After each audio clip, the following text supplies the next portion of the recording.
Boy, oh boy, whole lot of Acolyte news coming out. So, financial analyst calls Star Wars The Acolyte's global viewership, quote, pathetic, and explains that only about 3% of Disney Plus subscribers watched. Wow. You know, I'd heard something about, hey, it's their biggest premiere this year, but like their shows have been sucking. Like that's all in perspective. You know what I'm saying? Like, oh, it had this many views. It's our biggest. Yeah, but if you've been putting out garbage, then you've had garbage numbers the whole time. So this is the highest of the garbage numbers? Like when so anyway, the Walt Disney, by the way, and people are talking about review bombing and this and that, and if they are being review bombed with bad reviews, then they're also being good review bombed by the critics, because you know that 93% ain't real.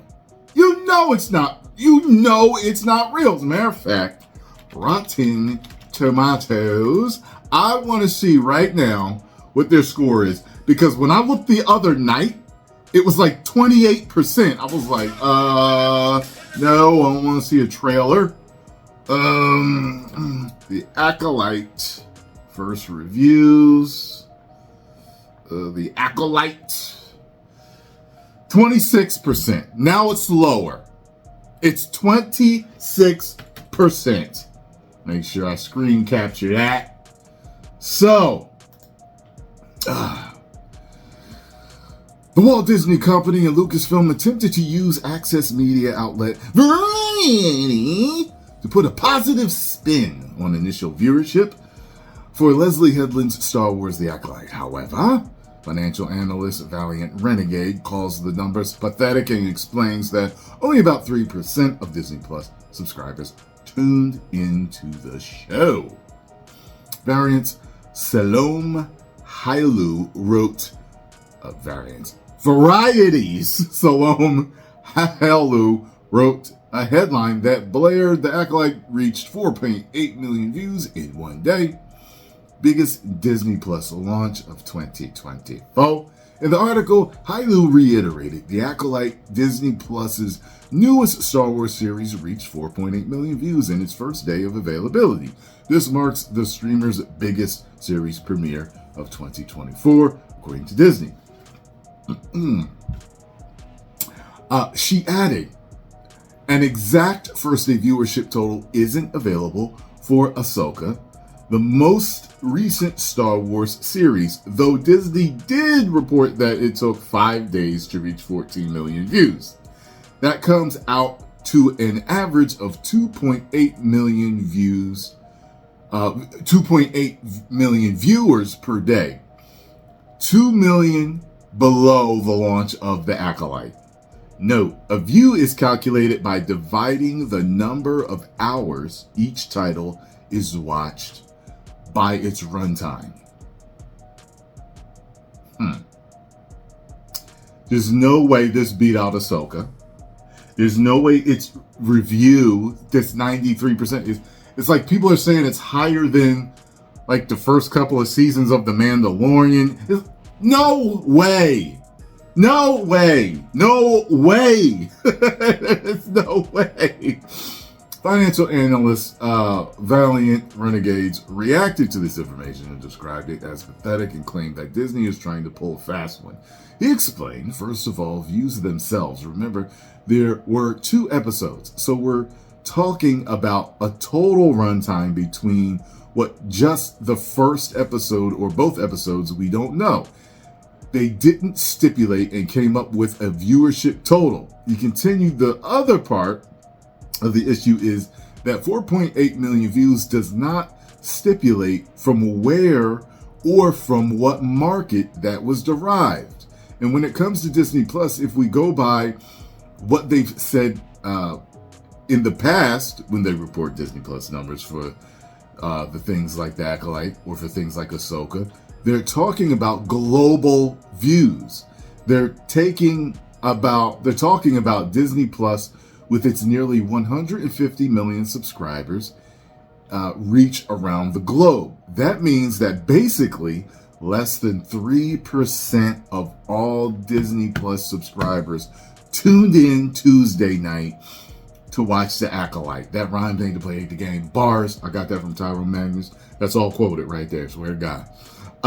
They don't stipulate US like we know when we read reports from places like Nielsen or Samba TV. My. Next related, but it actually gets worse.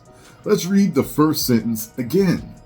The Acolyte, Disney Plus's newest Star Wars series, reached 4.8 million views in its first day of availability. This marks the streamer's biggest series premiere of 2024. Thus far, according to Disney, what other major competition has there been in terms of a series premiere on Disney Plus since January 1st, 2020? That's what I was saying. There's actually only one, and it's Echo. And we all know Echo was a big old piece of trash. Now, sure, they had other things like X-Men 97, which is way better than Ahsoka and Echo and this combined so far. Of what we've seen, all of them series combined, X-Men 97 is better. But we're talking about small potatoes kind of shows, or just shows that were very poorly received. So I don't know how beating these other animated series or very bad Marvel series that nobody watched, it's very hard to believe that more people tuned into this than to X-Men 97. Very hard to believe. Is this really something to tout that so far, with virtually nothing else on their platform to speak of in terms of premieres since the beginning of the year, that we're going to have to throw a party for this one? Next, she compared the show to HBO Max's House of the Dragon. House of the Dragon, much like The Acolyte, is a very large budget, 200 million or so in that range, at least insofar as what we know. But let's look at what the actual viewership looks like for a seriously big hit show. This from 2022, following the season, or series premiere, I should say, of House of the Dragon. 10 million viewers. 10 million. Twice as much as what Disney is reporting, but it gets worse. He went on, the premiere of House of the Dragon drew 9.986 million viewers across linear, that's via cable and HBO Max streaming platforms in the US Sunday night. Hold up. House of the Dragon turned in twice as much viewership as The Acolyte in that case, just in the US alone. The Acolyte's numbers, again, if Disney is reporting any consistency whatsoever, they're giving us total Disney Plus views, and that's in the first 24 hours. 4.8 million views for The Acolyte globally in its first day. Its first 24 hours or so on the platform versus 10 million views for the series premiere of House of the Dragon within a couple of hours on Sunday night.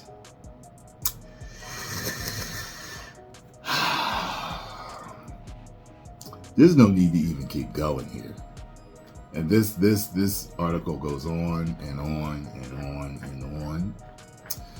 You can find it right on thatparkplace.com. We can tell by just the score on Rotten Tomatoes, which I never trust fully, but just from it's from everything that we're seeing, which it's the overabundance of shill reviews. It's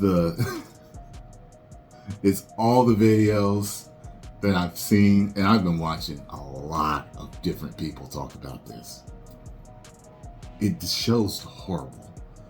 And just with Disney's track record, with what they're pushing, with how many subscribers they lost and they're still losing, with the billions of dollars that they're losing, with the families leaving their parks, But what everyone has had to say, there's no way that this is doing those numbers, and it's better than The Mandalorian Season 1 and 2. Get the hell out of here.